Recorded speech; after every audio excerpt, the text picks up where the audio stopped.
ভাই রে ভাই, আজ আপনাদের দেখাবো বালতি। বালতি কিভাবে তৈরি করতে হয়। এতদিন তো আমিও কখনো দেখিনি বালতি কিভাবে তৈরি করতে হয়। আজ প্রথম দেখছি বালতি কিভাবে তৈরি করে। আশা করছি আপনারা সম্পূর্ণ ভিডিওটা দেখবেন আমার সাথে।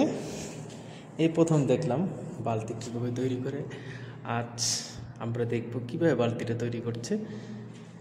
এটা সম্পূর্ণ ম্যানুয়াল মেশিনে তৈরি, আর বালতিটা বানাতে প্রচুর সময় লাগে। এবার দেখে বুঝতে পারলাম প্রচুর সময় লাগছে, দেখতে পাচ্ছেন। আর ম্যানুয়ালি সব কিছু দেখছেন, হাতুড়ি দিয়ে হাতুড়ির কাজ চলছে।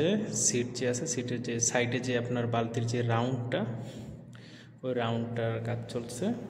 এখন আবার মেশিনে ম্যানুয়ালভাবে কাজ করছে। আসলে একটা বালতি বানাতে যে এত কষ্ট কি এত সময় যে লাগে, এটা আমি প্রথম দেখলাম আর কি। আগে তো বুঝতে পারি নাই। আগে দেখা যায় বালতি গেলে বালতি এত দাম, এই সে আসলে যে মজুরির তুলনায় আর কি বালতির দাম তেমন একটা বেশি না।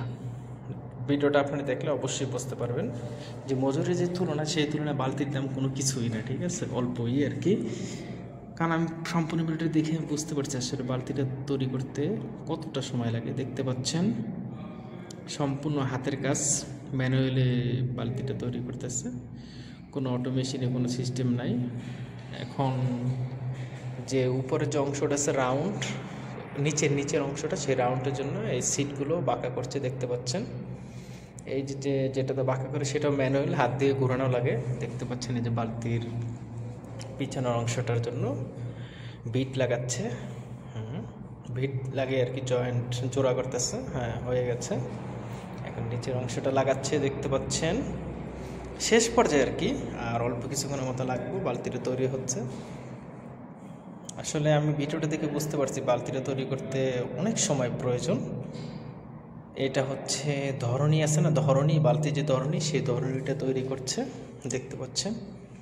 ধরনীটা একটা রড দিয়ে বাঁকা করে, 8 মিনিট যে রড, সেই রড দিয়ে বাঁকা করে পরে ধরনী তৈরি করছে। এখন এই যে ধরনীর সাথে যে আনটাটি যে থাকে, সেই আনটা দুটো লাগাচ্ছে, এই যে দেখতে পাচ্ছেন। ভিটের উপরে যদি বাড়ি মারে তখনই আনটাটা লাগে যায় আর কি, ভিটটা উপরে উঠে যায়। দেখতে পাচ্ছেন এই যে নিচে ভিটের ইহাতে হাতুড়ি মারলেই ভিটটা উপরে উঠে যায়। হ্যাঁ, দেখতে পাচ্ছেন শেষ পর্যায়ে বালতি আমাদের কমপ্লিট সম্পূর্ণ কমপ্লিট হয়ে গেছে।